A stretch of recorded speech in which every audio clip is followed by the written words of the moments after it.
Stop asking for permission to be yourself.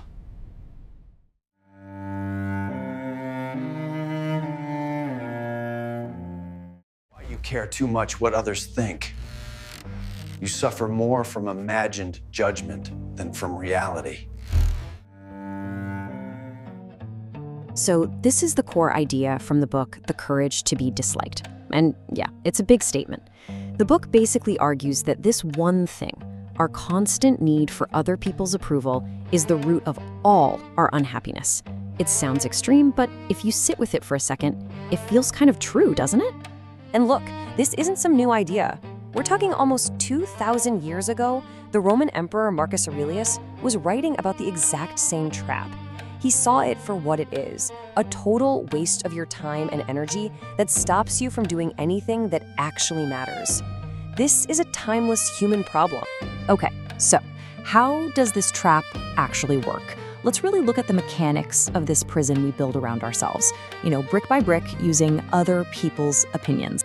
When you boil it all down, we're faced with a fundamental choice. On one hand, you can live your life seeking approval. The book calls this living by another's yardstick. And sure, it might feel safe, but it's the security of a prisoner. The other path?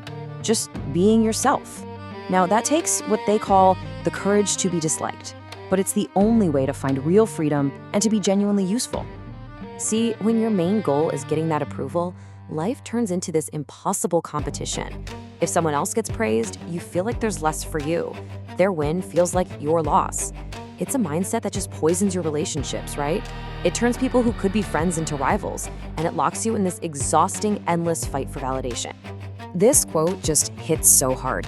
You become a prisoner, not of actual walls, but of someone else's idea of who you're supposed to be. You've literally traded your own authentic life for this vague feeling of security. But once your life is gone, what exactly was there left to secure? So, how do we get out of this prison?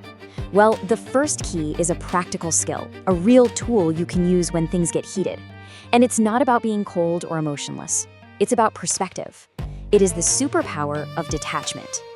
There's this great story from former Navy SEAL commander Jocko Willink. Early in his career, he and his platoon are on this training mission on an oil rig. They hit a problem, and for what felt like forever, the entire team was just frozen, stuck. Nobody knew what to do. The real problem was their perception. Every single one of them was hyper-focused, literally looking down the sight of their weapon. Their field of view was microscopic. They were trapped inside the problem, way too close to it to see any kind of solution. And in that moment, with everyone paralyzed, Jocko did something incredibly simple. He just physically took one small step back. That's it. A 12-inch move that completely changed how he saw leadership from that day on. And the change was instant. That one step back made his field of view explode.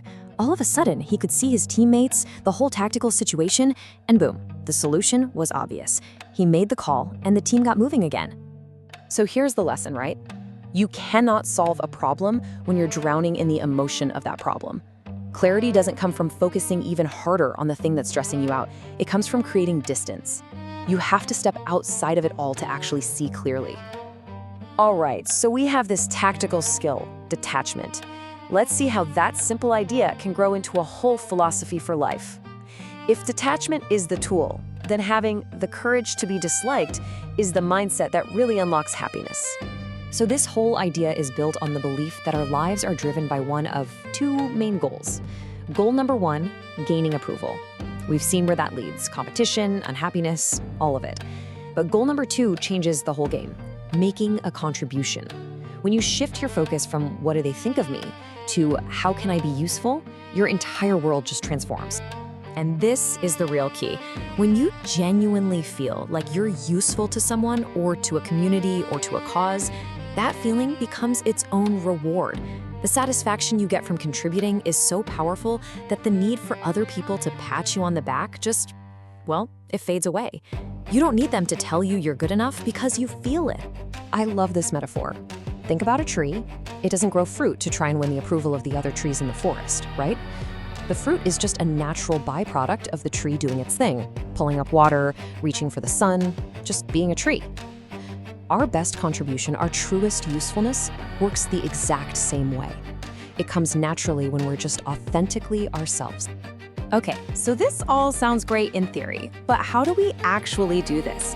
Especially when our emotions are running wild. Here is a super simple physical drill you can use to take back control of your mind no matter what's happening.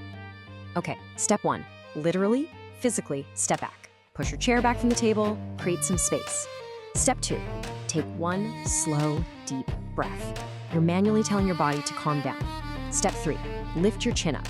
This simple movement physically widens your field of view and changes your perspective. And finally, step 4, shut your mouth. Seriously, it is almost impossible to detach when you're talking. Just stop and listen. Now, let's be really clear about this. The point here is not to become some cold, unfeeling robot. This is a strategic tool. The only reason to do it is to de-escalate your own emotional state so you can get some clarity, see the whole picture, and then, and only then, make a better decision. So we'll leave you with this question to think about. If your most valuable contribution to the world, your fruit, can only grow when you are being authentically yourself, then what prison, built out of other people's opinions, do you have to break free from to finally bear it?